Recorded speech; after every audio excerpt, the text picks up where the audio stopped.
Hello, I'm Daniel Mills and welcome to my podcast series in which I chat to leading figures in the field of veterinary behaviour and human-animal interactions. My original idea was to have chats with four people who I met first when I was a student in the 1980s and who are absolute pioneers in the field. And today I'm going to conclude my conversations with the four in my third podcast by chatting to Lynette and Ben Hart from UC Davis in California. I first met them in the late 1980s when they welcomed me into their home when I was a student looking to find out more about veterinary behaviour, and we've remained friends ever since. They really are pioneers, as are the other four people that I've interviewed, Kathy Hout and Ian Dunbar so far. And in fact, I've enjoyed this so much, I've decided to throw the net out to other people in the field, and already other people that I've got to know since then have agreed to give podcasts with me. That will include Vicky Voith and Bonnie Beaver, again, two very influential people. But I really want to focus on today's guests. Ben and Lynette are very much a team, and their book, Canine and Feline Behavioural Therapy, really was the first textbook on the subject, and I've still got my copy of it, and I still refer to it. There's still a lot of good information in there. Before that, there were no textbooks, and that is what I mean by these people being pioneers. Lynette has very much pioneered the field of human-animal interactions, and we'll get to chat about how that came about later on. Ben officially retired in 2006, but you wouldn't know that from his publication record. He's still producing 4 or 5 papers a year. And Lynette, when I checked on Google, had published 10 papers last year. And most of those papers are in the area of human-animal interactions, but I noticed there was a really interesting one on compatibility of cats with children, a really important area. And this sort of sums up what Ben and Lynette do best. They identify areas which are really, really important and do fundamental studies and pioneering studies in that area. Indeed, just earlier this year, they published 2 really important papers on neutering in dogs. And we're going to perhaps chat about that first. But first of all, I'd like to say hello to Ben and Lynette, and thank you very much for joining me today. Yes, hi. Good morning, and it's evening for you, Dan. Yeah, it's evening here. I'm not sure how it's going to go as a double act. We'll see how it goes. But as I said, the two of you are inseparable. And, you know, I've got to admit, I'm a hopeless romantic. And I just see you as you're the love couple of our field. You always are together. You're always, in sync with each other. It's such a lovely thing. So thank you for joining me. And I know that you're out at your residence up in Lake Tahoe as well. And I really appreciate you giving up the time, both tonight and all the years before that you've helped me as well. So, as I mentioned in the introduction, these 2 papers that have come out in the last few weeks, which have looked at neutering effects, assisting decision-making on age of neutering. The first one was on 35 breeds of dogs. And up until then, we've had the odd paper with the odd breed telling us a little bit about neutering and the effects. And then the second paper that came out literally, I think it was last week, where you went that extra step, and addressed a question which a lot of people want to know about, is sort of, well, not all dogs are pedigree, so how do you know about this for the non-pedigree dogs? So you looked at it in relation to size of dog, looking at 5 different size of dogs: small, medium, standard, large and giant. And I will post on the podcast site links to the papers, because they are open access, so anybody can read them. And I noticed in the mixed breed paper, there's a lovely little table there that gives sort of a little tick box saying, perhaps when you need to think about is the best age to neuter the different size dogs. And the first paper on the 35 breeds has had over 150,000 hits already. That is superstar status in the science world, things like that. In fact, the thing I noticed that in the journal's history, there's only 1 paper that has had more hits than that, and that was published a few years ago. Yeah. And that's a paper on cannabis use in dogs. Maybe that says something about scientists and their interest in the general public. But anyway, let's talk about that work, because I understand this is the culmination of many years of work. You've always been interested in differences in breeds. Can you tell me a little bit about how that work came about? Yeah, well, Daniel, the popularity of that paper illustrates the interest that dog owners have in that question.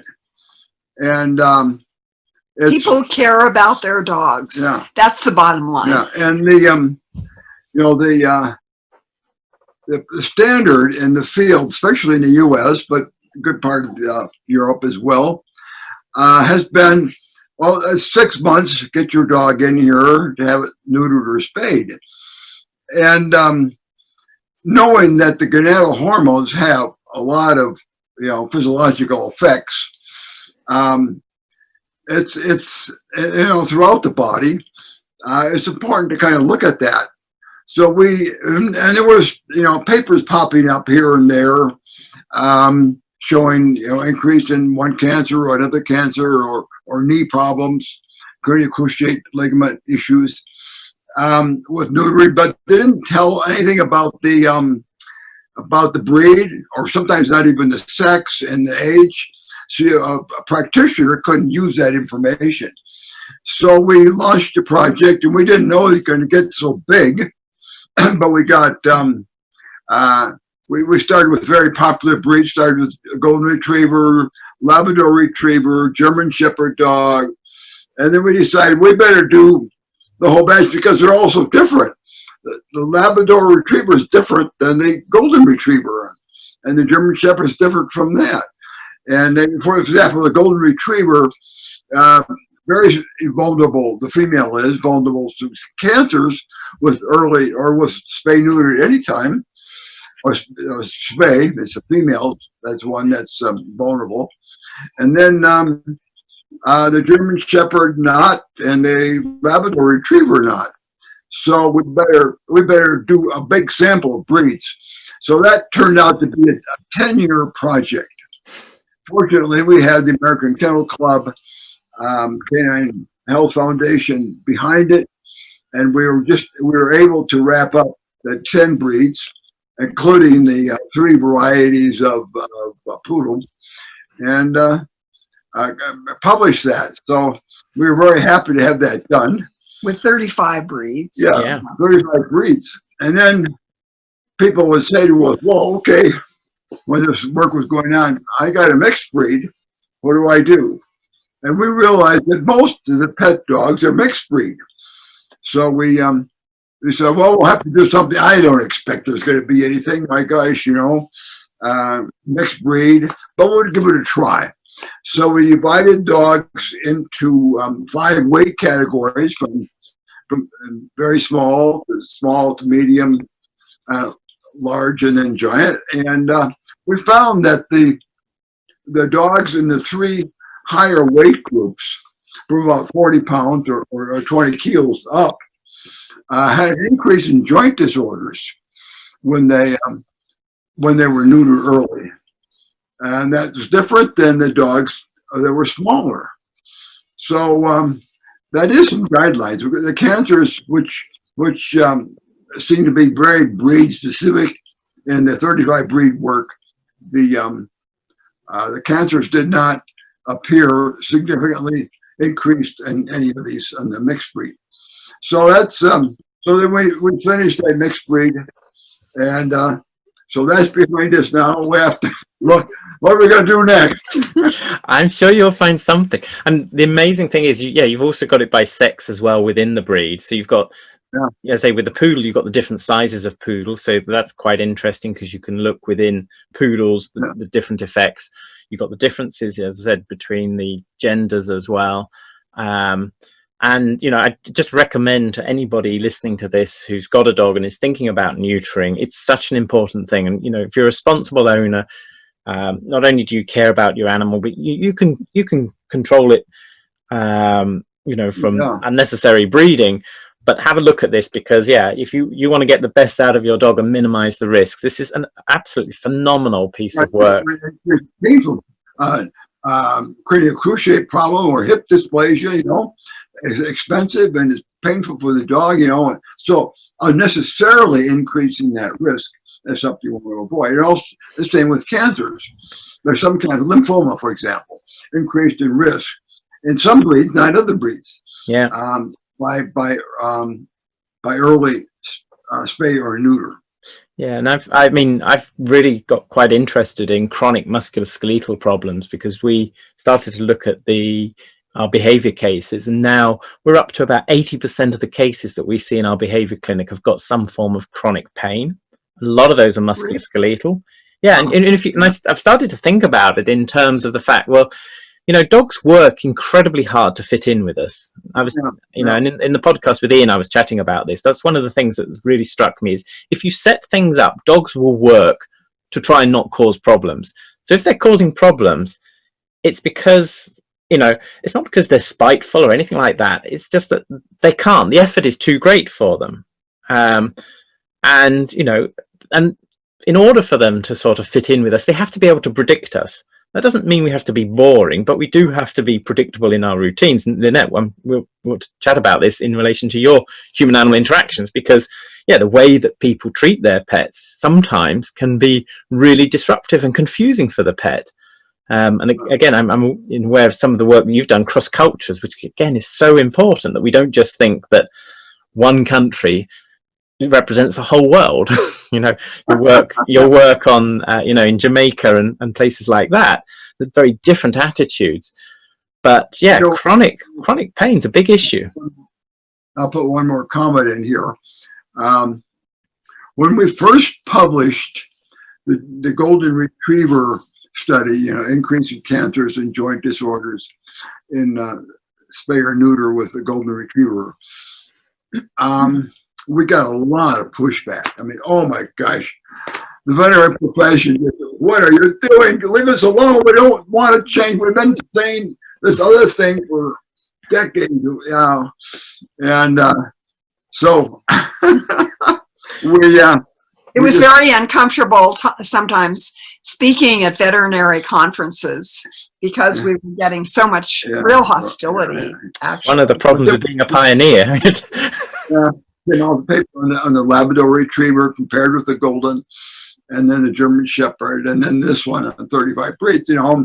So that kind of pushback kind of died down. And we're right now being so bold as to say, we suggest a paradigm change in the veterinary profession so that spay and neuter become something that the veterinarian and the client sit down and talk about, and give the client some saying what's going to go on. So the veterinarian isn't just telling what to do, but let's consult on this thing. We'll take the evidence-based information that's there, and you can think about it, and the choice is going to be yours. So that takes more time on the part of the pet owner, more time on the part of the veterinarian, but it helps establish their relationship early, because you know, that's one of the first questions that comes up. So we are we sometimes under our breath, but sometimes out loud like this, you know, a paradigm shift in this space.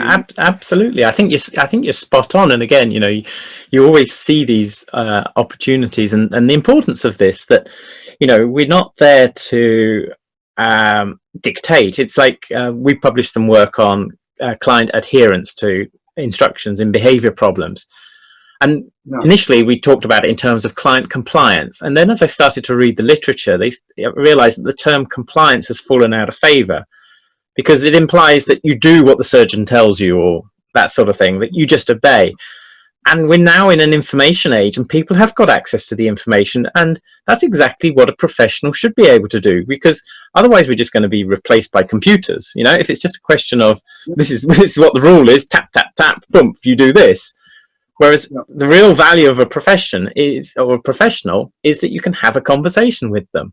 And surely that's going to make the job much more enjoyable for vets in practice as well, to actually chat to their clients. And as I said, that whole issue. Model is human medicine, because if you have a serious problem in human medicine, cancer or something, you go to your physician and specialist, and they present a whole variety of options to you. There always are choices. And all of the choices are trade-offs. You may not have any wonderful choice, but you're trying to pick the best one of what's available. Mm. Yeah, absolutely. And I think it's so important that we allow people to have that. It's their pet and they need to have ownership of the decisions they make. I think that's really important. And that sort of moves us on, actually, Lynette, to sort of very much your area, because whilst sort of veterinary behavior, we tend to think about the behavior of the dog or the cat or the horse, you've really pioneered the area of human animal interactions and that side of things, and the need for conversations between people and their pets. And it's interesting because both of you sort of have started your careers, I know, working in reproductive area, but then sort of in the mid-80s there was this pioneer book that came out, which was edited by yourselves and also the late R.K. Anderson, who unfortunately passed away a few years ago, and you've been a great one to do a podcast with. But The Pet Connection, its influence on health and quality of life. I mean, how did that come about? Because that to me was a real landmark, and as a student that was quite a new book, so I was thinking, oh, this is an area. Well, yeah, it was just starting, and there was a meeting before that in Philadelphia. I don't know if you know about that one, but Ben was one of the speakers at that meeting. Is that a Delta Society? Somebody talking about whether he would move to the East Coast or I would move to the West Coast. And one of the things, this was a great moment, one of the things he said is, well, maybe you'll come to Davis and they'll hire you as director of a human-animal bond center. So that really taught me the value of having a concept and putting it out there into the ether, because that's exactly what happened. And someone dropped out of the sky after I moved to Davis and wanted to put forward some funding for a human-animal bond center. But they also asked you about the book. I mean, yeah. So the way that came to the book was there was the meeting in Philadelphia, and then a year or two later was a pair of meetings, one in California and one in Minnesota, back to back. And by then I was in California. But R.K. Anderson was asked to do this book, and they needed some colleagues to join him. They needed someone to do the actual work. Of communicating with all the authors and doing the editing of each paper. So we paired up. Yeah. So that was what I did. Yeah. That was my launch into the field. And Ben had attended those two conferences. I did not attend those, but I got to know all the people from editing. So okay, I didn't realize that at all. So again, I mean, it's as I said, I've always, I mean, I consider myself a lucky person, but I mean, and I know people who work really hard who are unlucky. But it sounds like just somebody decided, that they would put the money into the human-animal bond in California, and that was your opportunity. Is that right? And that's right, because Ben was walking down the hall one day at the vet school. This was in October, November. I had only been in California a couple months, and an associate dean said to Ben, "Oh, we have a donor that wants to do something in the human-animal bond area." So that was Bill Balaban, and he was a major sponsor for several years. Yeah, for us, help support that position. Right. Yeah. Wow. No, and it's amazing how things can turn on just a bit of fortune being in the right place at the right time. And as I said, I've certainly benefited from that. A dog that he really liked, and the dog died, and he wanted to do something to remember the dog. And so he came to our school, talked to the associate dean, and what can you do? And so he talked to us. He said, why don't you, establish a position here, a partial position on human-animal interactions. And so that's what he did. This was after he had grieved endlessly, and all his friends were tired of him weeping constantly. So when his vet said, "Why don't you call Davis?" And he called Davis, and he established the first memorial scholarship honoring the animal, the Tiger Memorial Scholarship, for a veterinary student who was really outstanding in the human-animal bond. And then that was so rewarding to him and so calming of his grief. He wanted to do more. He wanted to get the word out to the public, and especially to the veterinary profession, of how important this bond was. So that was the beginning of his commitment. Wow. Retired TV producer, and he moved to Davis and lived in Davis for 10 or 15 years. And then he went east and funded Sandra Barker's work. So a really strong commitment to the importance of getting this word out to the veterinary profession. Yeah, I mean, because I would have thought most vets, if he'd been walking down the corridor with most vets at that time, and he said about the human-animal bond, most of them would say, "What do you mean?" So it's lucky he was chatting to Ben, I think. But well, Leo Dad was flying around the world speaking to everyone. He was the emissary, passing that word and telling stories. So it was all starting to really ignite and explode in the early 80s. Yeah. So I don't suppose you remember who the first scholar was who got that award, do you, by any chance? You said the Busey Award. I don't. It was probably James. James. But a wild guess. Yeah. No. Okay. Yeah. So, yeah. No. It's. I mean, it's just, as I said, amazing how those opportunities come along, and sort of what can happen as a result. So. So you know, obviously that fueled. I remember when we first met, when I came over in the 80s. You had a colleague, Bonnie Mader, and she was operating grief counselling.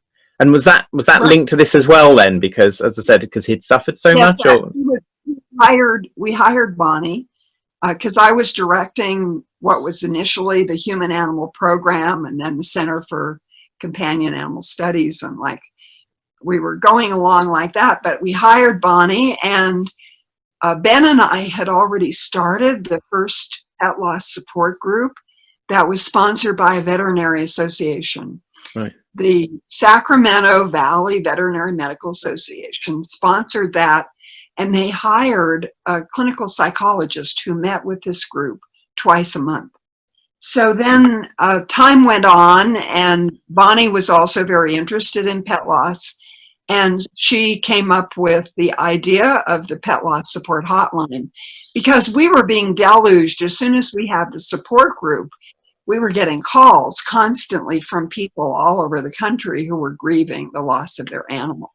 Yeah. So those two things started at Davis, the Pet Loss Support Group, sponsored by vets, and also the Pet Loss Support Hotline.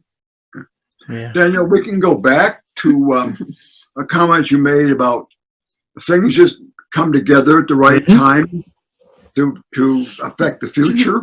Yeah. And the most important, I'll just tell you, the most important thing in my own career was when I was in veterinary school, I was quite interested in animal behavior, just plain animal behavior. So I'd study up, I'd go to the library and look at the journal Animal Behavior, and then I decided that this field was so interesting to me, I think I'll try to do a PhD in that field, stay on at Minnesota, because there was somebody there willing to be a major professor.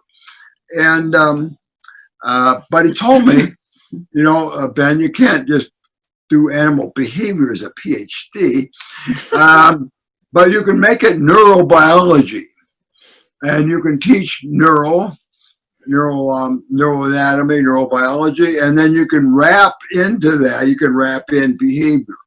So I did a PhD in neurobiology and behavior, and I just stayed on at Minnesota where I did my DVM degree. And then I'm wondering, where do I go from here, you know? I was finishing up my PhD, and we had a visit from the dean at the University of California who knew my major professor at Minnesota.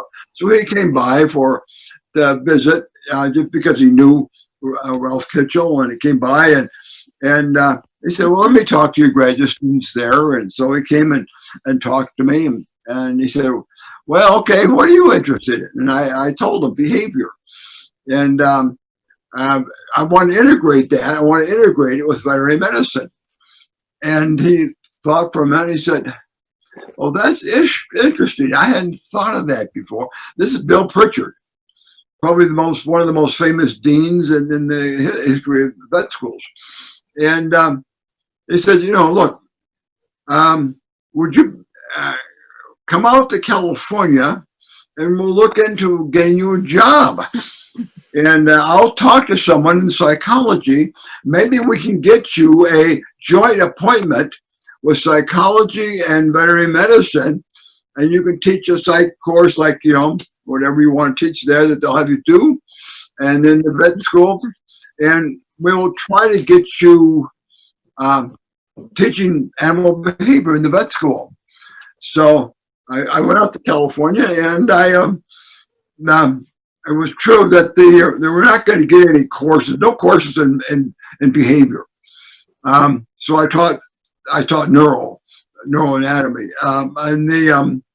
and I taught physiological psych in the psych department. And then the dean called me into the office about 3 years later, and he said, "Ben, I think the time has come to and this is the dean's initiative, to introduce behavior to veterinary medicine." Wow. So I've got this idea. They will never vote to give you time in the curriculum, not for behavior. My gosh, it was back in the, what was it? The 60s. 60, yeah, back in the late 60s. But I'll tell you what, I'm going to propose, the dean's proposing this, I'm going to propose a elective. These poor freshmen don't get any electives. They just say, "Oh, I have to take this same thing." So I'll propose they think about an elective, and I'll talk to curriculum committee about it, but I'll suggest the elective could be animal science or math 101 or Ben Hart's behavior course. And the faculty went for that because it was a new course, and so I got so they were voted that in, and of course I had all the students, and I gave three lectures a week on that one, and there's more teaching and behavior than I'd ever done since then. So it got introduced, and pretty soon I was asked to, called into the clinic to do some, clinic work with the neurology service, and I said they'd slide behavior into the neurology, and so I got the behavior courses, and then pretty soon we said, well, we better have a behavior program, behavior clinical specialty, and so we got things rolling. So the kind of like the first veterinary program, research, teaching, and even service, for that field. Wow. So you said that you just had this idea that you wanted to link behavior with the vets. At that time, did you see that there was a need for sort of problem behavior, or what was your vision of behavior and vets together? Well, in my field, clients are really interested in behavior. And they want to know what to do about behavior, and then they ask the veterinarian, and they say, "Oh, I don't know. That's behavior. It's not my field." And I thought, well, part of biology, part of an animal's biology is behavior, just like just like physiology, and it's a part. Veterinarians should know about this, like they do pathology or histology or anatomy, and become integrated because it is part of the animal's biology. So that's what I would say. And I had a faculty member come up to me after I've been doing this for quite a while, and they referred a case to me or so. They said, "Ben, I kind of thought you were a quack." But I think you really had something good to say. I sent a client to you, and you solved the problem for me. Yeah, I know when I've spoken to some of the companies that make behavior modifying supplements, and they also they make veterinary medicines as well, and they say we ship tons of insulin that saves cats and dogs' lives, and we rarely get a letter saying thank you for making this product. But the supplements that we make, which we haven't even really tested, we get loads of testimonials from people saying, I'm so glad you have this product. And that difference between what vets think is important versus what owners think is important, I think is a big thing. But that's the thing. I mean, you've always, and both of you, you do a lot of fundamental work as well. And I think that's, another paper of yours, Ben, which I quite like, which you published relatively recently, although when I say that, I usually find it's 5 years ago, was the stuff on feces eating in dogs. A big issue, and nobody had really done any work on it. The feces eating, coprophagia. So, and you just went about that as a biologist would, thinking, what are the different competing explanations? And sure enough, it's more common in bitches, and so it probably has a role in den cleaning, and that links to your work on sickness behavior in animals. So you've been working with elephants, and both of you have been published on elephants recently. The coprophagia paper has been very popular, and I would go to veterinary conferences and so forth. I would talk to people there, and veterinarians would say, "Why do dogs eat their feces?" It comes up in veterinary conferences a lot. So they asked me to kind of. Melissa asked you. Melissa, can you study this and come up with an answer? So I decided, okay, I'll give it a serious look, and so we did come up with an explanation, which, in my mind, goes back to the wild ancestor of the dog, so that's what I, in the framework of the wolf, So, and the paper talks about all of that. Yeah. But anyway, we've always been interested in as you started to say, wild animals. And that's kind of been our second job, as it were. So when I first met you, you seemed to spend 6 months in California and 6 months in Africa. Almost, yeah. It only seemed like 6, but sometimes it was. Wait, about 2 months. But anyway, in a vet school, you get the summer off, and if they arrange the curriculum right, you can get a quarter off, a couple of months during the school year, because you teach your subject and then you move on. So we had the flexibility to do some work, and so we couldn't just go over there for the fun of it and watch animals. We got to have a project. So that way, first reason we went to Africa was to look at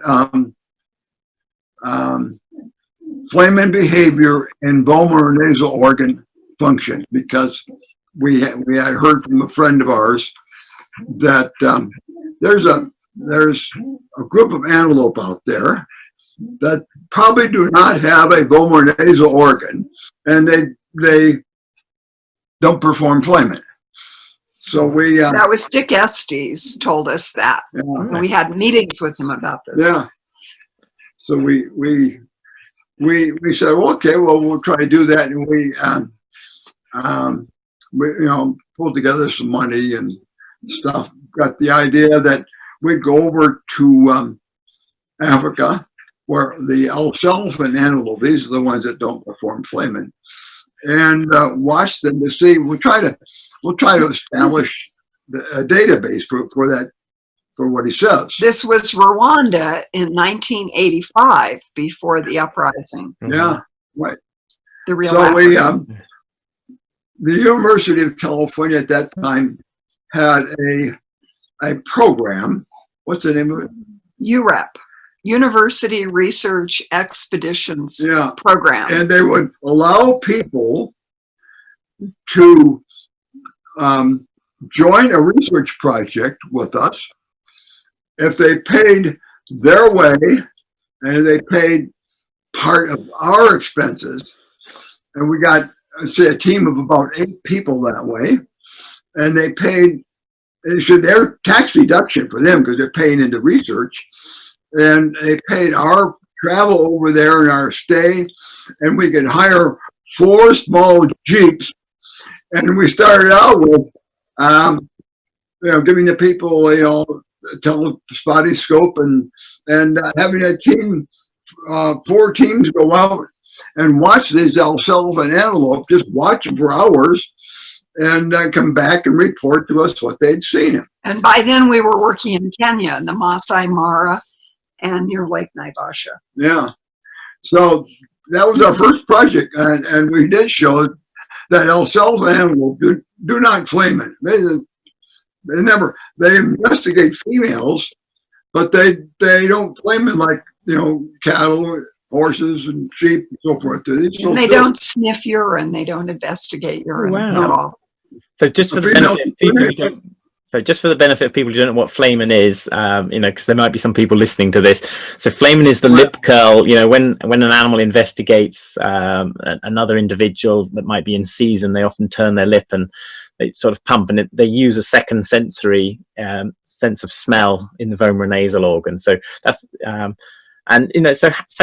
so how is their reproduction synchronized or anything? Do you know anything about that? Well, they what they do is if they detect that the female is in estrus, they'll try to mount, and they try to mount, and the female moves away, then they stop. So it's a female signaling, no, I'm not in estrus. So it's just sure. But we did find out when we went to this place where they hunted and elephant and antelope, and in Rwanda. In Rwanda, they hunted them. So we went to the slaughterhouse where the hunters from Europe, Belgium, had been down there hunting. They left the antelope there. We could dissect, the skull and see the head of vomeronasal organ. They just didn't use it. And there was no opening from the mouth to the vomeronasal organ. So it was a whole different anatomy. Okay. But the alfalfa and antelopes, that's the topi and the hartebeest were the ones that we studied. Oh, wow. But they got the connection up to the nose. They have the nasal connection. Right. They have, and so we finished that work. We published, a couple of papers. So the anatomy fit the behavior. Yeah. Okay. Yeah. So then we finished that project. We'll write it up, and we give credit to the participants. They said, well, we like coming to Africa so much. What are we going to do next? Well, how can we get a job back over here during the summer or an extra month or so? And what do these animals do? Well, we noticed that they spend a lot of time grooming. But we were shocked how much time it actually was. They spend a lot of time grooming. So let's study grooming behavior. So we went back and studied a lot of species, including alfalfa and antelope, but other antelope. And we came up with the perspective that the hypothesis that the grooming was not stimulated by itching, and they were scratching, but it was a program. They were programmed to do it. They just said, okay, time for me to groom my side of my body here. Time to groom this one. After about 20 minutes, time to groom over here. And we developed the hypothesis that that was a way of preventing ectoparasites, ticks, from expanding very much, because there's always ticks around. There's always ticks around antelope. So this regular grooming on their side with their lower jaw, they could remove the tick as it was traversing the skin up towards the head or towards the rear end, because that's where they like to attach, because they can't, once they get there, the animal can't reach them. Okay. And we found that, the young ones did a lot more than the older ones, because, the body surface, the body mass is greater, and they're more susceptible to ectoparasites, so they grew more. So this was all built on volunteers joining us. Usually we would be gone for 5 weeks or something, and we would have a group of 8 to 10 people come for 2 weeks. They'd be a week at Masai Mara, a week at Naivasha, and we'd take a couple-day break, and then we'd have a second group. So this was masses of data. We could train them up on a simple observation procedure the first day, and then the other 13 days, they were gathering data. We have debriefing every evening, little mini lectures to the participants so they knew what that was building into, what the ideas were behind it. Wow. What a fantastic opportunity. And that's, I mean, because again, sort of just looking up stuff before I did the podcast, I noticed that, yeah, one of Ben's papers has got over 2,000 citations, which, is virtually unheard of, and it's the stuff on sickness behavior, which is again, it's one of those areas which sort of people just didn't make the connection, and you identified the fact that a lot of the behavior that we just sort of people say, oh well, that's pathological, and you sort of, no, actually this is adaptive behavior that saves. Well, Ben was the grandfather of the idea of sickness behavior, and we didn't even notice until we went to the conference last year in Berlin that a whole huge field has developed around that. Absolutely, it's a really big area. Daniel, this brings up just the topic of in the field of behavior. See, I was a veterinarian. Most behaviorists that work out in the field are not veterinarians. So my connection, I have this think about, animal physiology, pathology. And we had a speaker talk about fever behavior, or fever, on the campus. And then how the generalized fever was. And this would have been around 1980 or 82 or something. Yeah, and then I started thinking of the behavior of these animals that are sick. So I just kept studying the literature more and more and more, and finding out that the sickness behavior, loss of appetite, becoming inactive, curling up and conserving heat, was very universal. That was just, it was like it linked into the fever response. Yeah. So I pulled all that together. It took a couple of years just to get that paper put together, and published it. And it has been my most cited paper overall. So when I moved to California in 1982, Ben had a continuous path of funding from National Institutes of Health and National Science Foundation, an unbroken train of solid funding.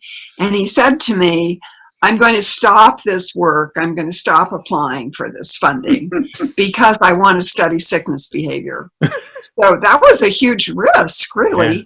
But he decided that was what was interesting. So what was the NIH funding for that you'd had prior to that? You got this stream of funding. Reproductive behavior. Yeah. Okay. Both of us came up from the same tradition of studying reproductive behavior, which was a popular field for Frank Beach and all of his students. And we had annual meetings, the Conference on Reproductive Behavior, CRB. So Ben and I didn't meet that early, but we all knew this. We knew all the same people because of that field. Okay. Well, then with that, I had 20 years of funding from the National Institute of Health, and I studied that reproductive behavior. So I got interested in animals doing genital grooming, especially like the rat, but dog and cat, genital grooming after copulation. And so we looked at what the saliva has in it, because it's known that from dental work that humans have antibacterial substances in their saliva. So we looked at the animals, and sure enough, like the dog, they've got antibacterial substances in their saliva. So when they lick their genitals, they're preventing a sexually transmissible disease. And if you think about it, these sexually transmissible diseases that we see in animals, they occur mostly in horses or cattle that don't do any gentle licking. You don't see them very often. Wow. Yeah. And so I published that work, and I got some kind of criticism by my reproductive behavior colleagues.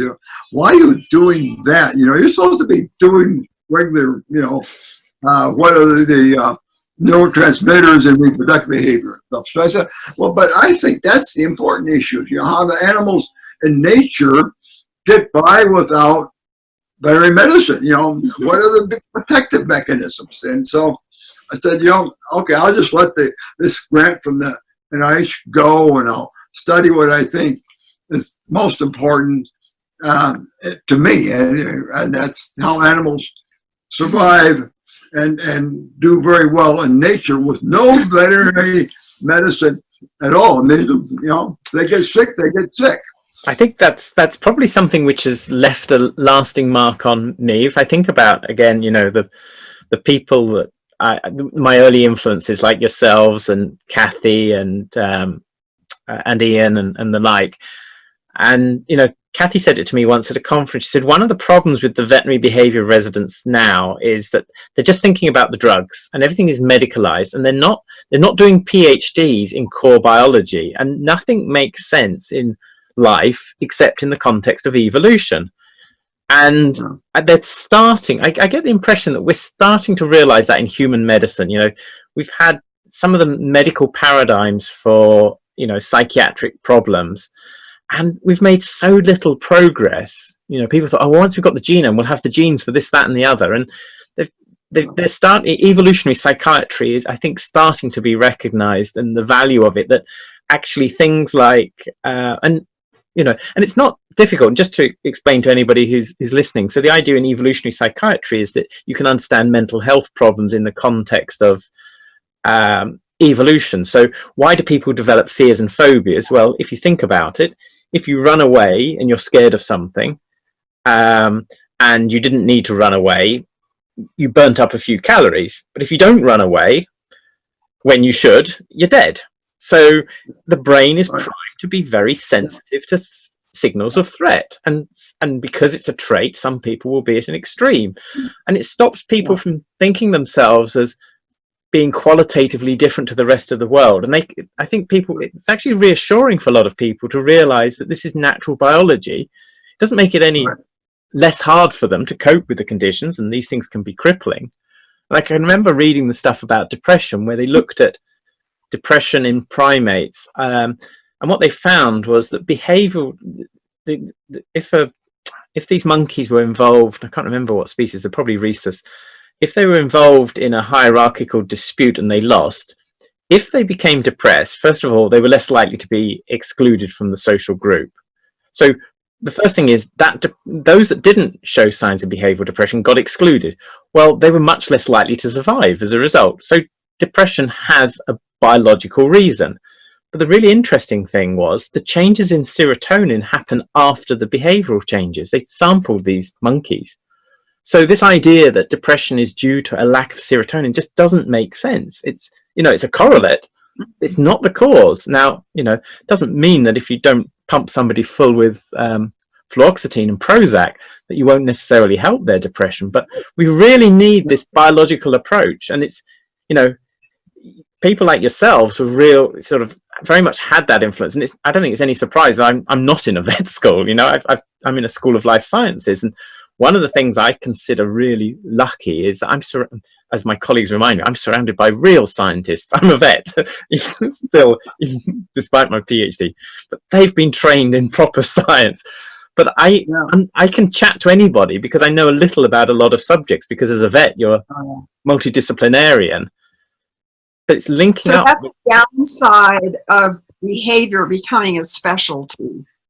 Because what happens nowadays is people go through vet school, and if they're interested in behavior, they decide to specialize rather than getting a PhD. And very few people in behavior are getting the PhDs, whereas the founders all have PhDs. Yeah, and I think so it is a big downside. Yeah, it's an interesting one, because with my residents that I have now, the way that we work it at the university, and it's partly so we can get away with paying them very little money, is we register them for a PhD. So it becomes a 5-year residency. So they get a PhD and they get to sit the board exams. I just think it's so important. And they're all, yeah, and we enroll them on programs, and we get, biologists to co-supervise them. So we've got a project, one of my residents at the moment, she's looking at dog-dog aggression. And the primary supervisor is a colleague of mine, Carl Salisbury, who's very much a sort of behavioral ecologist. And we're looking at models of aggression and contest that have been developed in wild animals and insects and everything else, and trying to apply it to dog-dog aggression. And it's really neat what's starting to tumble out, And I think it's, so this is why I think these conversations are so good, because there's a danger people forget this. And I think it's really important, as you say, that we bring it back, and that people realize that, not to just medicalize things. Certainly drugs, I think, they can play an enormous role in helping animal suffering. But we've got to get out of this mindset of just sort of, this animal has got a disorder. That's very refreshing to hear you say that, Daniel. Well, I've never, I've always been of that opinion, and I think it's because of my early influences, and and from that point of view, that's the only way that I could look at it. And I think it's, I see human psychiatry starting to move in that way, and I think sort of, veterinary behavior, we're starting to have more of a conversation about it. But this idea that we know the neurological basis to almost any behavior problem, I think, is a bit of a myth, because we know there are correlates and we can look at that, but we, in humans, we don't know what the cause of most of our emotional states are. Everyone talks about, the amygdala and fear, but the amygdala is involved in positive emotion as well. So it's not that simple. But anyway, so that's me on my little rant. But I don't know whether you want to pick up on any of that. But I hadn't really thought about it until we were just chatting then. But Kathy was of the same opinion, and I was thinking, this is so important that if you're trained as a biologist, that understanding behavior is so important. I don't think, though, Linda, I know what your PhD was in. So. How I got interested in behavior. I first did a master's degree at UC Berkeley in ed psych, and I thought I was going to become a school psychologist. But in those days, there was no field, behavior wasn't really existing, but there was an opportunity during my master's to take a first course from Gerald McLaren, who is one of the fathers of behavior genetics. And this course involved inbred strains of mice, 5 different strains of them, doing observations, taking data on several kinds of behavior tests, and then working up the data.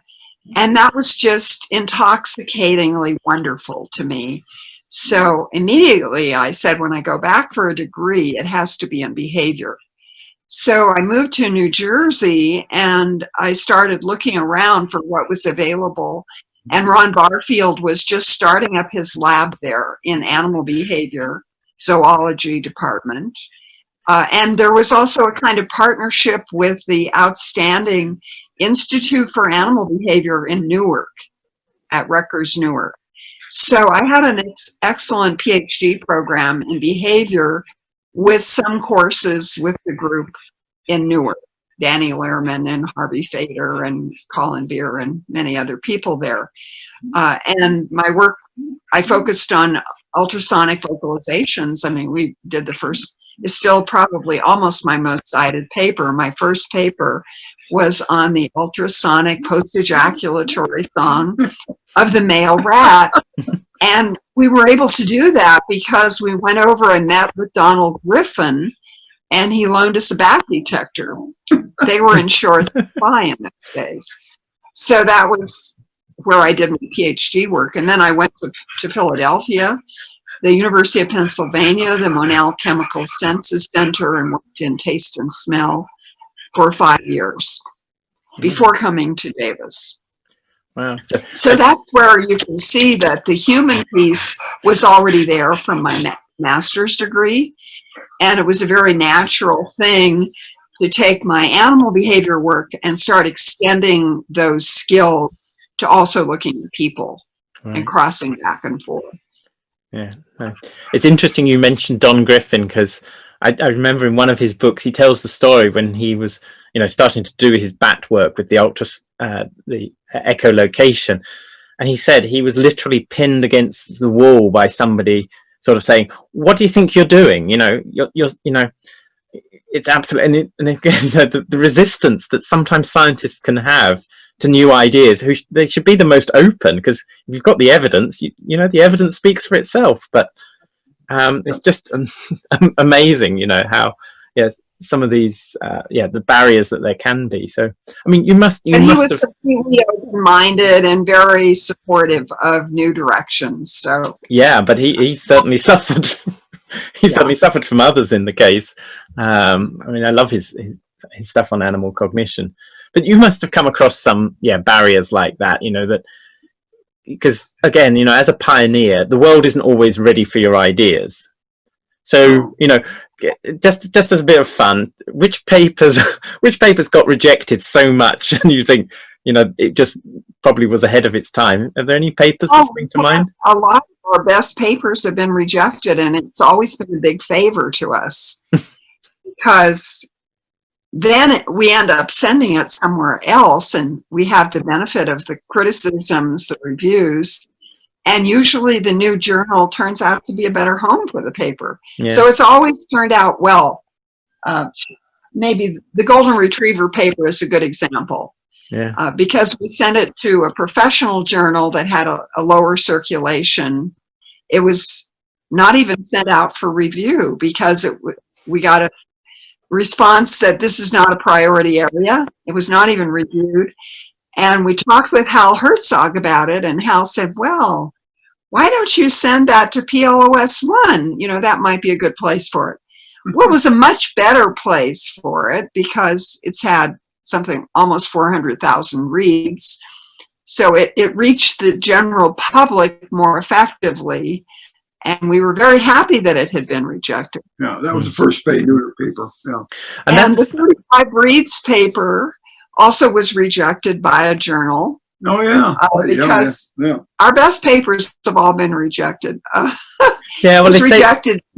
It was too long. It was too, yeah. But they say that in science, if you're not being rejected, then you're not aiming high enough for the journal. But I don't think that's always the case. But that's one of the things, though, which I really like about the open access publishing model. That, and I know it's very big in the States as well, that, public money has paid for this research, therefore the public should have access to it. You mentioned PLOS, Public Library of Science. And again, for people who might be listening to this who are not scientists and whatever, like the papers on the neutering in dogs, which is in the journal Frontiers in Veterinary Science, plus they're open access, so anybody can read them. And I think that's a really good thing as well. The thing I really like, though, about Frontiers, and I don't know whether we should talk about this or not, but the thing I really like about Frontiers is I like their review procedure. In science, when you publish, you send in your journal and you get referees' comments, and your heart sinks when you get those referees' comments. Usually you think, oh dear. And you sort of grudgingly go through the comments and you make the changes to the manuscript because they say that it should be changed. And it always is a better paper for it, even though I don't know whether your heart still sinks when you've been doing it as long as you have. But for me, I still sort of think, oh, here we go. But it is a labor of love.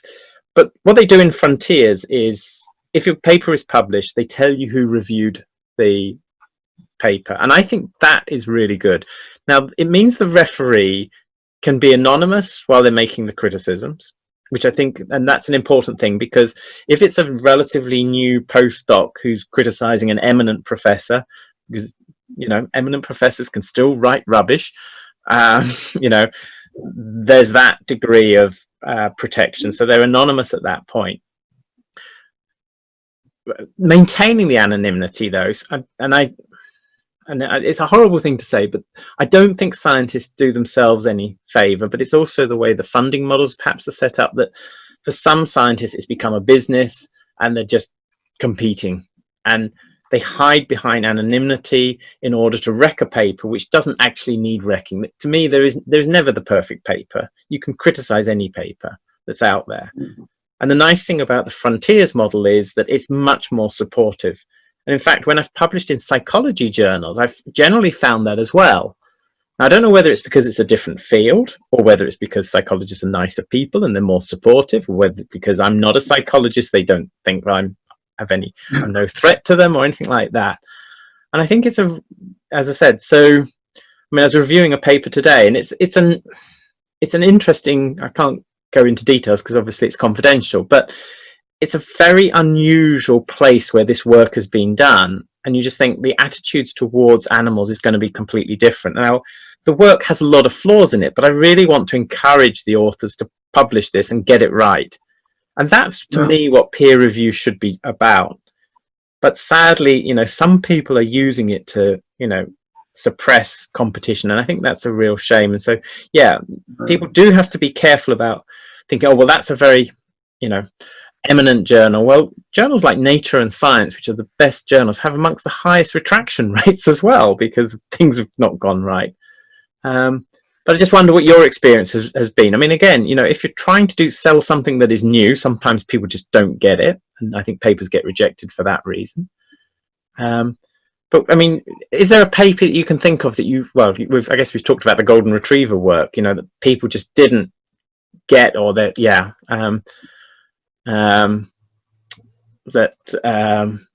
feel that, the world wasn't ready for yet. I guess we have covered that in the golden retriever. I don't know if there's anything else. Well, it happens over and over again, and often the giveaway would be getting a review that's 3 pages long, single spaced, complaining about it. Yeah. Our Perfect Puppy book got blasted very hard. Yeah.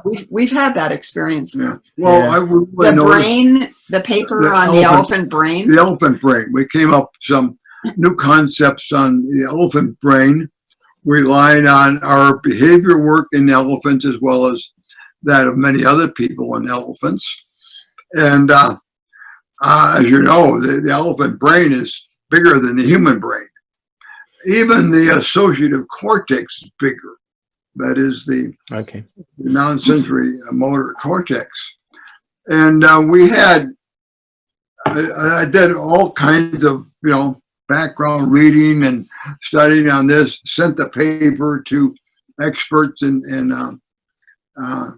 some, neurobiology and elephants, and put together the concept that the elephant brain has fewer neurons than the human brain, but the brain is bigger because the neurons are larger and they're much more spread out. And that allows the elephant to do extensive long-term memory and complicated things that are good for its lifestyle, which are different than the fast action kind of thinking that people do. And so we submitted that for publication in a very reputable journal. And one of the reviewers, like Lynette says, went on and on. And someone from Caltech, in fact. And so 3 pages long. Yeah. We said to the editor, this is an indication that the person is just trying to shoot the paper down. So can you send it off to another reviewer? And one reviewer we might suggest was, a very notable noteworthy person in the area of brain and brain cytoarchitecture and stuff. So they sent it to him, and he read it and said, "This is very good. Change this little thing here, that little thing there, and it's a good paper." So it got published, and it's had a pretty good reception. And then the coprophagia paper is another one that was sent back to us without review because it wasn't a priority area. Yeah. So then we went and looked for an open access journal. And of course, it has a very high altmetric score. It's the best example of how much people care about their animals' behavior, because I wouldn't say it's the most important paper theoretically in terms of the finding or the result, but it's a behavior that pet owners really care about. No, I think that's a really good point. So I think sort of for anybody listening to this, especially sort of people early in their scientific career, don't be disheartened if your papers get rejected. They do eventually see the light of day. And you know, just because it's rejected doesn't mean it's a bad piece of work. And sometimes the arguments are spurious. Sometimes you're just ahead of the curve and the world isn't ready to receive. You know, right. And certainly that goes, I think, for a lot of your stuff. But yeah, you raise the issue of altmetrics, which is an interesting thing. So again, just so that people who are listening to this who maybe not familiar with the scientific world, journals are ranked by what are traditionally called impact factors. So a high impact factor means that lots of people are citing papers from that journal, and journals like Science and Nature are considered the best journals. But because of the pressure and the esteem of these, sometimes there are some bad eggs in the basket, and you know, the data might not be quite all that it initially seemed. Then there's more recently become this idea of altmetric, which is a measure of how much your paper is being picked up by the wider world, the impact it's having in perhaps the real world rather than the little bubble that academics live in. And so who's tweeting about it, who's posted it on Facebook and things like this. And that it's quite interesting to see you know, how certain papers are getting picked up. And I think it's certainly in the UK, we're now assessed not just for the quality of our research. So we have a star rating system. We have to every few years submit a thing to the government, but also they now ask about impact. And impact is defined as the change it brings about in society outside academia. And again, I think it follows nicely with these sort of new publishing models, that this is, you know, this should be public information. It's not the reserve of scientists. You used to go to university to read for your degree because that was the only place that had the books. Well, nowadays, you know, information is widely out there. So universities, I think, have a very different function. And it's about skill development much more. And it's interesting with this COVID crisis that we've got at the moment. We're going through a revolution in how we think about how we teach students, because we've got to be prepared. We've got to add value to make students want to come to campus, or make it valuable for students to come to campus. But at the same time, we've got to keep people safe. So, you know, there's always a silver lining, I think, to these things. But there's this idea of altmetrics, and I do like to look at altmetric scores on my papers, because I think, this is actually making a difference in the real world. Well, I think this is where Frontiers has been ahead of the curve, because they early on put out the idea of having research topics, and you can propose a research topic and gather up and recruit papers, so that gives people one place to go to get a variety of papers on a certain subject area. That works very well in the area of human-animal interactions, because our research is spread across such a wide swath of journals, and it means you can easily find 10 papers in one place on assistance animals, or whatever topic it is you want. So I think it's really well suited to our fields. Yeah, no, that's targeted topics. Yeah, that's a really good point. Yeah, so and again, it becomes an ebook, and someone can download the whole ebook with all those papers in it. Yeah, no, that's and I think we're sort of just learning how to use electronic publishing online much more. And clearly, you know, again, I mean, certain publishers, you think they must be making an absolute fortune. You look at how much a journal that is run by an academic society charges for its journal. So, for something like the Association for the Study of Animal Behavior Society in the States, the journal Animal Behavior costs a few tens of dollars. Applied Animal Behavior Science, owned by Elsevier, it's, okay,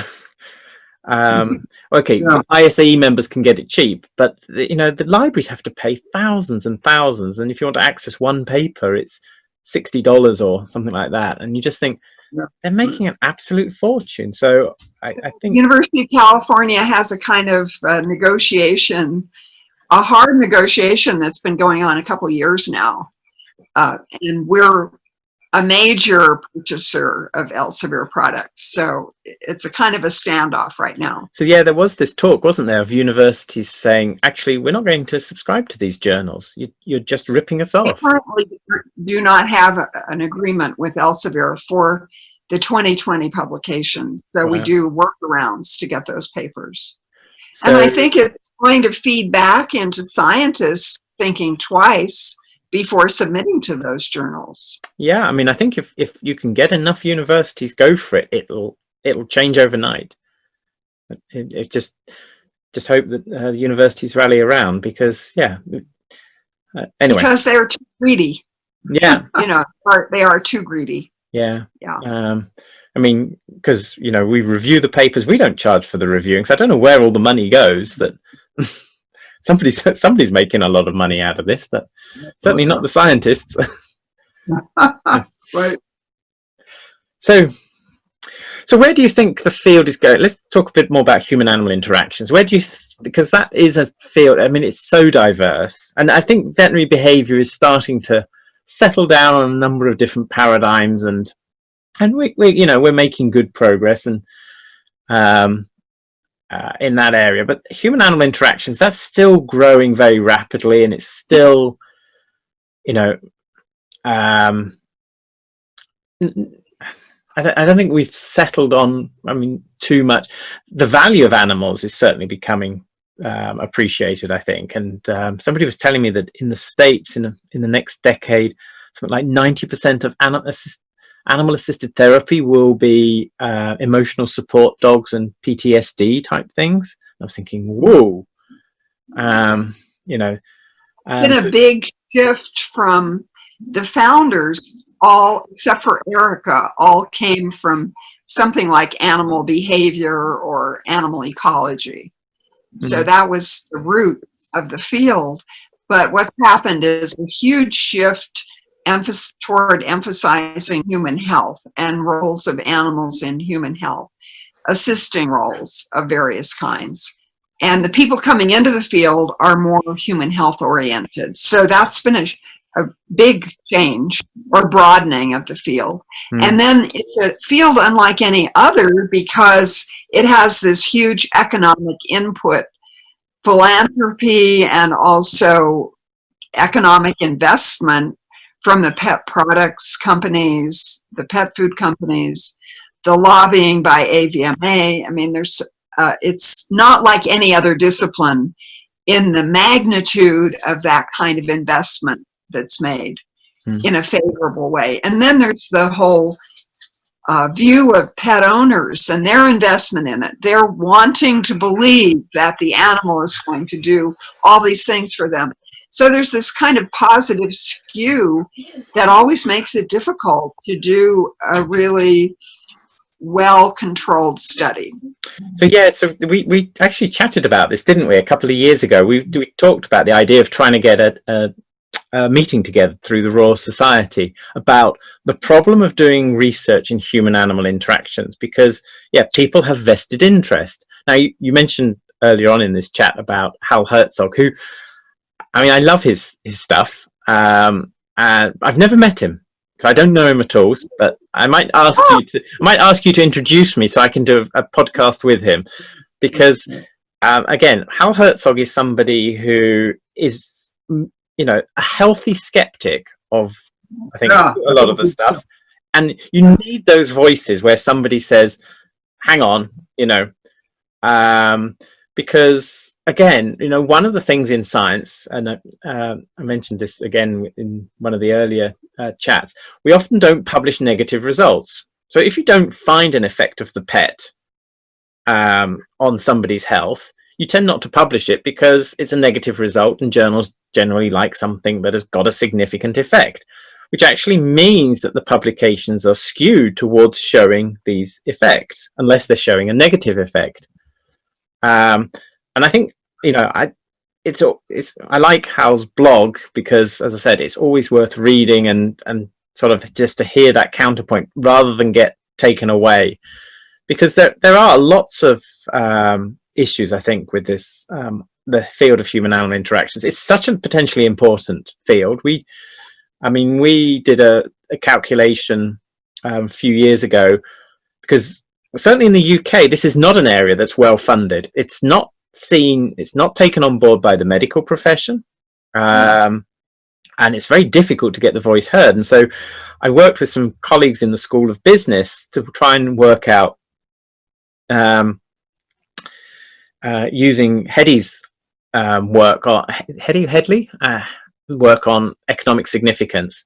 And we decided we'd do the calculation of how much we thought pet ownership saved the NHS, our National Health Service in the UK. And we came up with a figure, and we took a conservative estimate based on reduced use of the NHS by pet owners and scaled it through. And it came out as somewhere in the region of £3.5, nearly £4 billion a year. So, we get the newspaper headlines that say dog bites are costing the NHS £10 million a year, but you've got to put that in context. One of the reasons why we wanted to do this is because we thought, well, maybe policymakers will actually start to listen if we can quantify it economically. And again, I think with some of the issues with, that we've been facing with government cuts, we went through a period of austerity with the turn down in the economy. Local councils started to look at, well, is there a way that we can save money? And that has been quite a big boost to the field. So, if a child doesn't go to school because they've got social anxiety, that's going to cost the local council, hundreds of thousands of pounds a year in terms of trying to help with the mental health of that individual, etc., let alone their future life prospects, because they're much more likely to end up in a life of crime or needing additional mental health support. But if you get a dog with them, then suddenly they will go to school, and schools are open to this.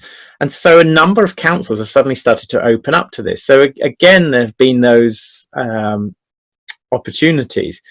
But and again, you might not have any opinion on this whatsoever, but it just makes me wonder, do you have any thoughts about, where do you think companion animals really help, and where do you think actually they probably don't, maybe despite the hype or anything like that? Have you got any thoughts or opinions on that? This is not about being a scientist. This is just sharing ideas. Well, what I was thinking about as you were talking is the funding of the field, because there is beginning to be some funding, but basically it's still minuscule. So we've always talked about doing hip pocket research, very little funding, but still finding ways to be very productive. So what do animals actually do? I think that's still a challenging question, because is it the chicken or the egg? Is it that people who are already high functioning understand that having that animal is going to complement their function and make it even better? Or is it that the animal is actually doing it? It's some kind of mixture. So I had a master's student a few years ago, and as part of her master's, we started a systematic review looking at the sort of welfare benefits to humans of dogs. And I said, what I want us to do is I want us to exclude people who have got a mental health problem. What is the effect on normal people? She did a lot of work, and actually we found very little evidence that for normal healthy people that they're not enhancing, and we couldn't find much data to suggest that. So people, again, in the COVID crisis, we're doing some work at the moment looking at people and their pets during the lockdown, And again, we're just sort of, it seems to be that people who have pre-existing conditions are the ones that are benefiting, from the pet, which I know is just vulnerable people. It's much easier to get an effect with vulnerable people. And if they're astute and they're being very mindful in how they make use of the animal to improve their lives, then it really makes a difference.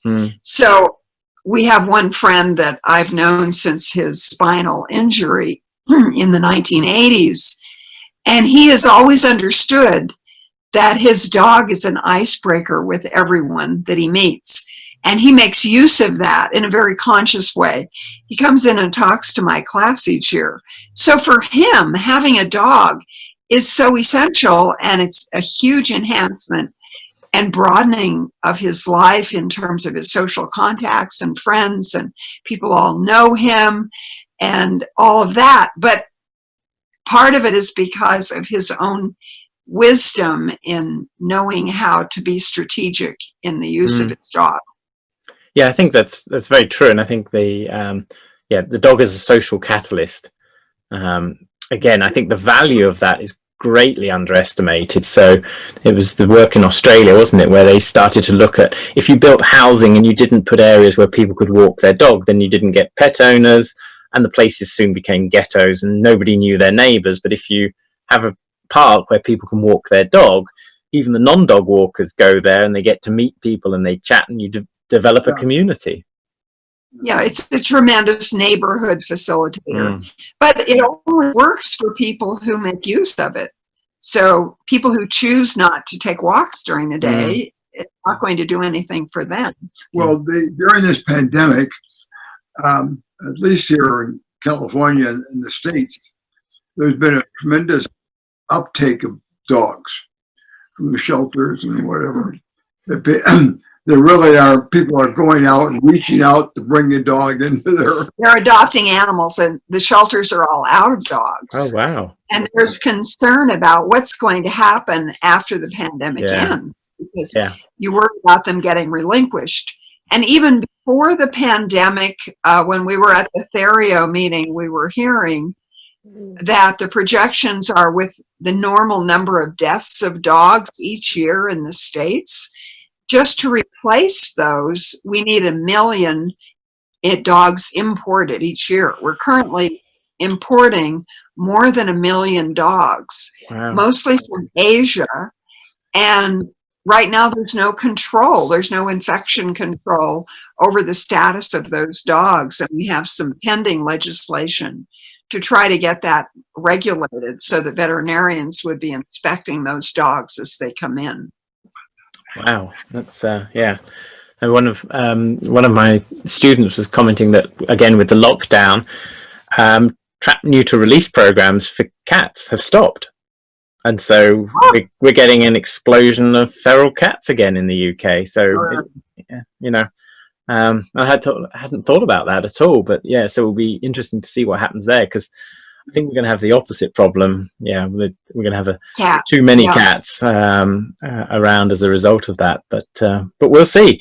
But yeah, there's a big concern. There's been an enormous demand for puppies during lockdown, and people are worried what is going to happen. I've actually got a longitudinal study running at the moment with some colleagues in the States, where we're actually, we've asked people during lockdown, and each month they get sent a reminder, and I'm hoping that people will stick with it until they return to normal. And we're trying to see what's happening to these dogs. Are they acquiring new dogs, but also the dogs that they've got, what happens? Rather than just do a snapshot, to try and do it on a longitudinal basis. But we don't know what the data is going to show. Anyway, So we sort of touched on the subject of things with negative results don't get published, and this is something I'm always intrigued by, because often you go to a conference and you sort of chat to someone and you say you've been trying to do something, set up some experiment for the last 3 years and it's not worked, and they said, oh yeah, we did that 5 years ago and it didn't work for us, and you think, if only they'd if only they'd published, we wouldn't have tried. what negative results have you not shared with the world? Here's a chance. Have you got any studies where you think, well, it's not that that didn't work, it's just that there was no effect there, but you didn't get around to writing it up because of other priorities? Are there any papers like that you can think of? Well, we have one study, potential study, or we thought was a study. We were in Africa and noticed when hippos do their yawning. Mm-hmm. And if you take a tour around Africa, everyone knows the huge yawn of the hippo. So I went over there and spent a week collecting data at a special place with a hide that overlooked the hippos, and put together that they do their yawning just at dusk, just before they're going to go out, leave the water, and go forage. And otherwise, they're sitting there with their heads, the sun's beating down on their heads, in the water. And so, going along with the hypothesis that's been put forward, that yawning has a brain cooling function, that the hippo's brain kind of heats up during the day, and then when it's time to think about going out and foraging, they yawn and to cool the brain. So I thought that was a pretty good hypothesis, and it met with the other work that's been done. And so we went to South Africa recently, and we're a special place where we could watch the hippos around the clock, and it was their winter, and it was our summer, but it was in South Africa, and it was the cold season. So we went and watched this small group of hippos, and rather than stay in the water during the day because it was too cold, they were up on the shore of the lake there, and they would sleep there, and because the water's too cold, so they gather some sun up.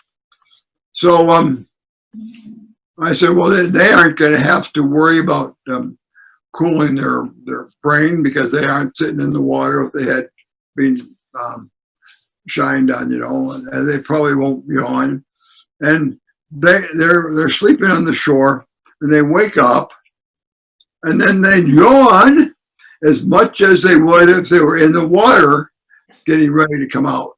They yawn, and then they go back down to the water, and then they go out and forage. So that kind of blew that hypothesis out the window. And of course, that's not worth publishing. Oh, well. Maybe we'll put it together. Yeah, I mean, there wasn't. I think there was a Victorian. Was it Huxley? No, maybe it was Huxley that said sort of slaying of a beautiful hypothesis by an ugly fact. Now, one of the most shocked looks on Ben's face that I ever saw was when he cut the snout of the topi and very clearly saw the vomeronasal organs. Because Dick Estes had told us so clearly not to expect one. Yeah. So it was a total shift in the hypothesis. So I wouldn't say that we have really negative results. I would say that we often have surprises, but there's still something very informative to publish. Yeah, no, that's true, I guess. Yeah. So, I mean, maybe we've already covered it, but which piece of research are you each most proud of that you've done? Which one? Just sort of, for whatever reason, which you think, yeah, that's the one, or which one do you just like? That's the paper I really like.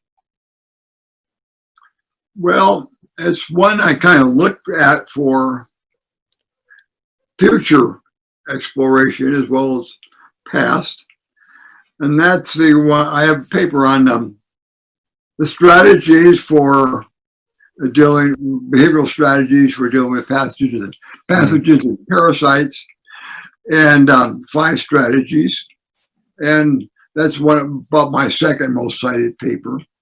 But it's the same journal as the fever and sickness. And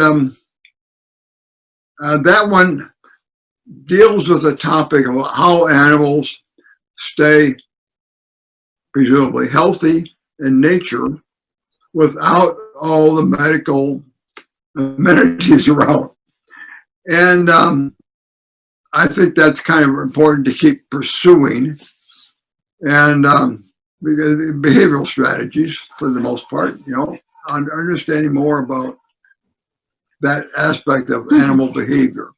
So I would plan, we get done with this work on the spay neuter and that, gradually move back into that area. I think that's the most interesting and maybe relevant to animal behavior. Yeah. And yourself, Lynette?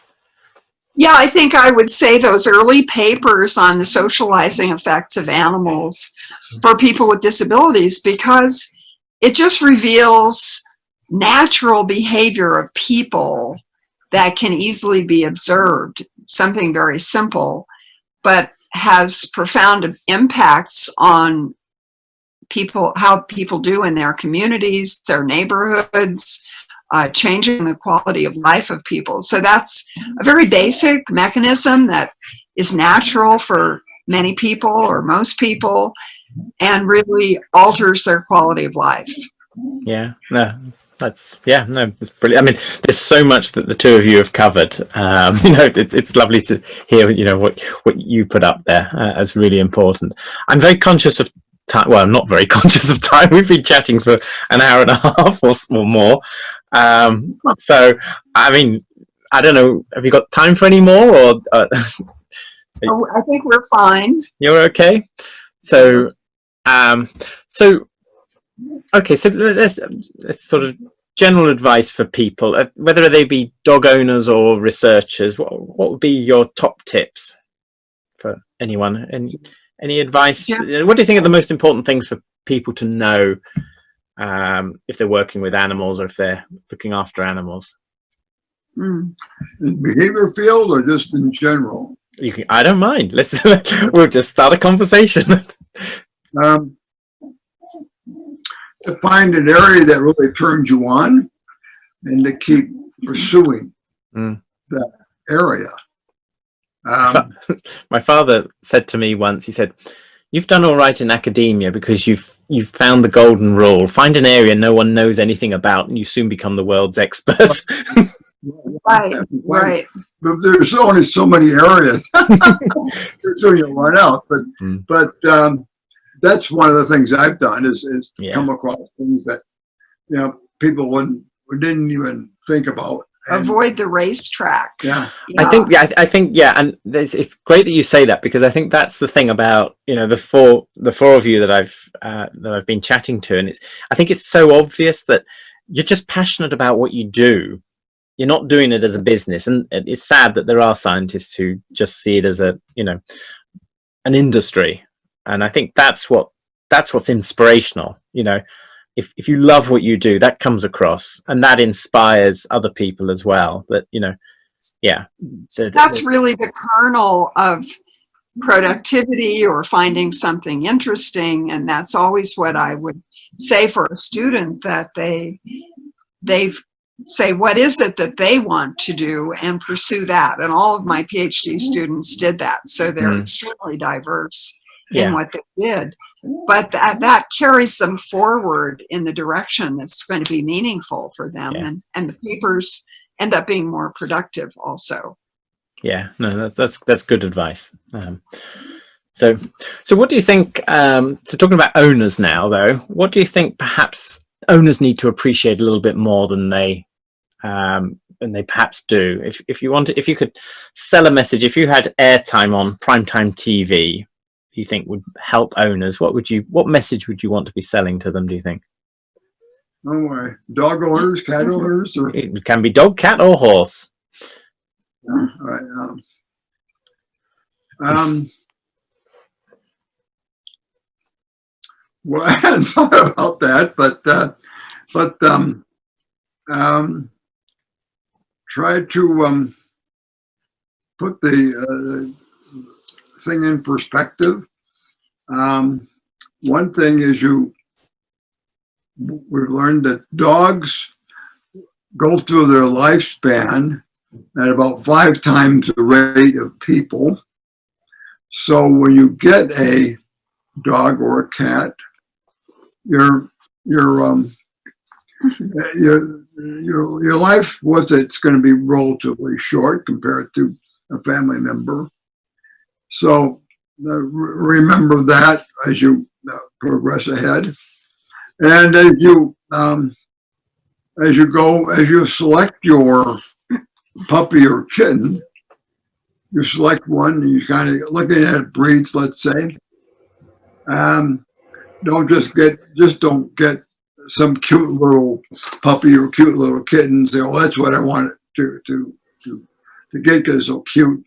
But think about, you could have with a cat up to 20 years, a dog up to 15 years of your days with, your time with that animal. So give the pet selection a strong emphasis. Now think about, just don't go down and look at pets, but think about what it is that's going to match with your lifestyle and be good for you, be good for your family.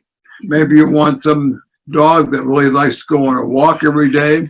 Whether you want to walk or not, they'll take you on a walk. That's like our dog.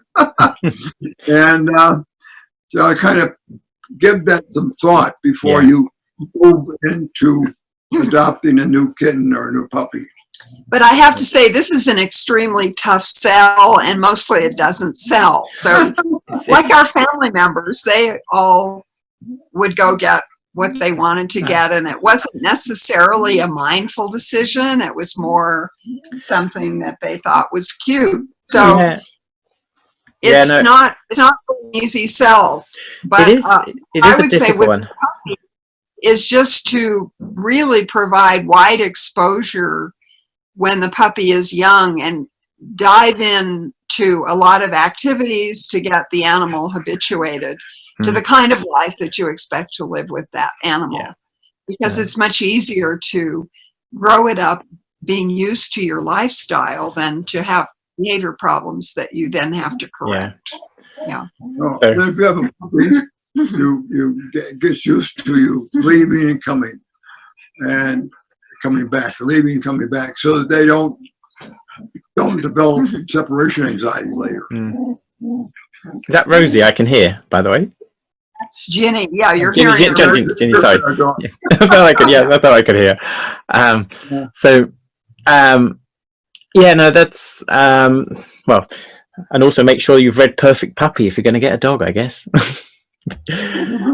But it's something it's interesting you should raise that, because it's something I've been thinking about, and I've yet to really nail the methodology. But this idea that people, we make these sorts of decisions on selecting dogs, and very much on an emotional basis. And all of the advice we're giving at the moment is a very rational advice. And the problem, and I think the problem is, if you give rational advice when somebody is thinking emotionally, when, if anything, you're going to encourage the opposite of what you want. Because if you say, for example, a certain breed of dog has particular problems with breathing and, they're not very healthy, therefore you shouldn't take that dog. Actually, what people hear is that dog's not healthy, therefore it needs somebody who loves it. And I love that breed of dog, so therefore I'll get that dog. And I'd really like to do some studies to really try to tease out better ways of communicating with people when they're sort of thinking in that very emotional way. But I don't know, I've yet to. But you can see that people want to be mindful because they read the papers on the effects of spay neuter or on the effects of coprophagia. So they want to be mindful in addressing the problems they have with their animals and in assuring a better welfare.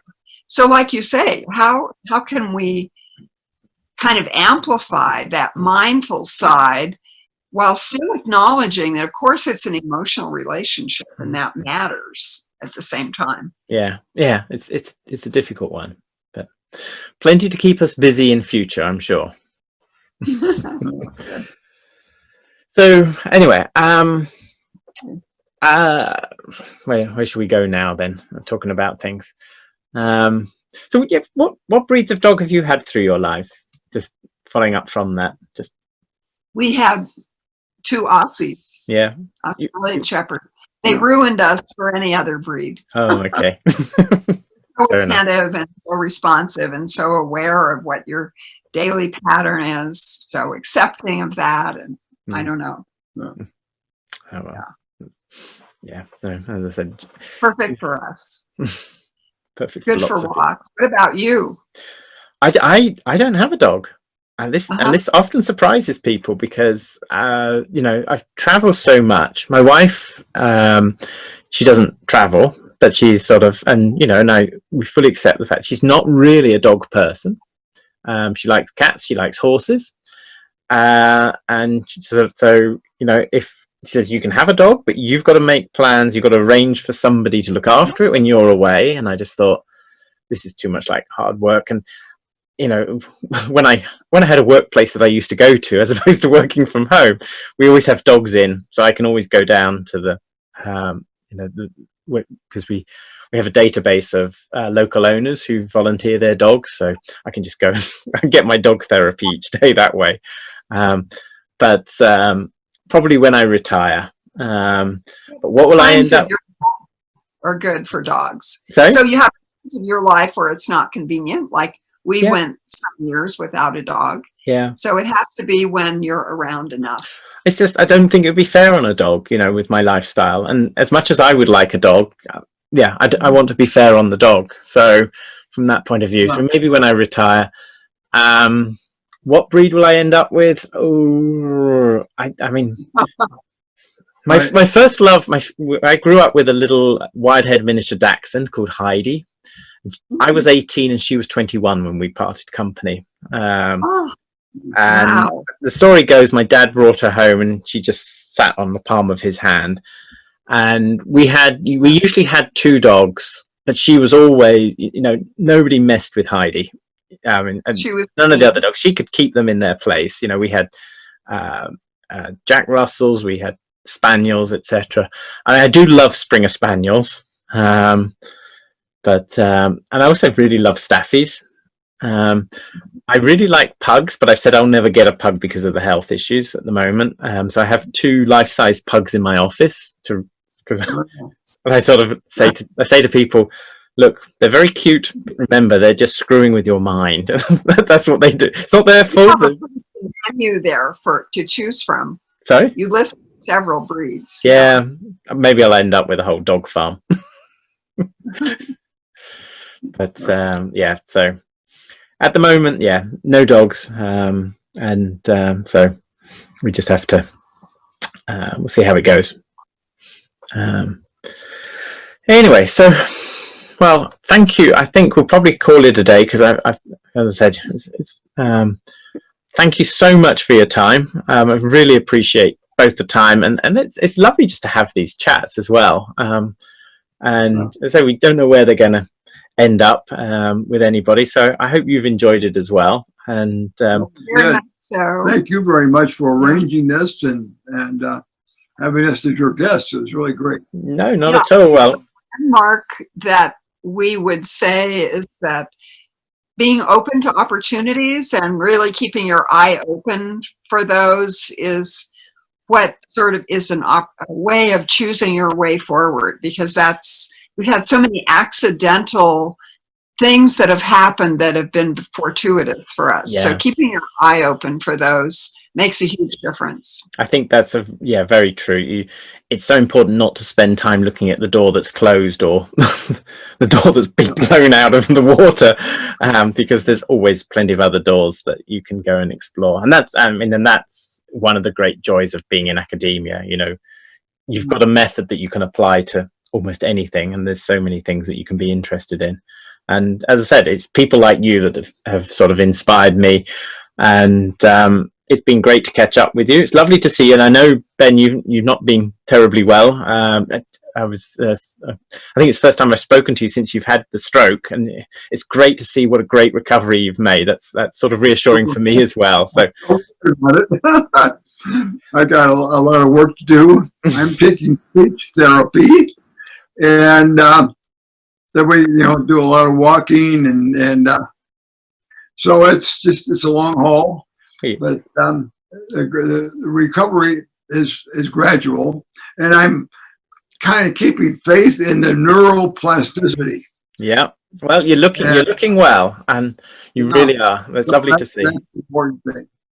So I wish I knew more about how to encourage neuroplasticity, and is there any kind of special food that really enrich the neuroplasticity or something other than DHA? I don't know. Well, if I'm even half as competent as you are at your age, then I don't even know your age, but I know you're a fair bit older than me, then I'll be quite happy. Yeah, right. So, I'm turning 85 in about 3 days. Oh, wow. Well, happy birthday for 3 days' time. Yeah. And, well, as I said, and I'll look forward to your next paper, both of you. Well, appreciate you doing this, Daniel. No, well, I hope, and as I said, I don't know, as I said, I sort of bumbled along and just sort of, I'm a great believer in you accept people for who they are. And I don't want you to take this the wrong way, but I'm not somebody who immediately looks up to somebody. I need to get to know them. And I think as a result, that's because that's what encourages me to get to know people. And I just think, wow, I've been so lucky, because it's only later in life I've realized just how eminent these people are. And I think sometimes people see, somebody who's eminent, and they immediately put a barrier up. And that barrier isn't put up actually by the eminent person. It's put up by the other person. And, if I think about yourselves, Kathy and Ian, you're just not like that. And I hope in these podcasts I've shown, people that, people like to, good scientists like to have conversations, and they like meeting people, and they're interested in people, and they're interested in the world. And so, don't be overawed. I think one of the things I think I mentioned again at the beginning of Kathy's podcast is there's the danger of what we call the guru effect, where people, think, oh, this person is brilliant, and they don't think to question it. Well, as scientists, we should always be questioning. We can have differences of opinion. And I think it's, you get so much more out of a relationship if you actually know the person as well as their work, I think. So thank you so much for your time. I think the UK is very good at that, because it's more of the scholarly tradition to have friendly disputes and discussion on critical points. So I hope I haven't been rude to you inadvertently in my directness, but it's the best way to be, I think. If you say it as you see it, and apologize if you cause upset, but much better that way than try to second guess people, I think. So thank you very much. Take care. Good. Okay. Look forward to the next. Okay. Yeah. Right. All the best now.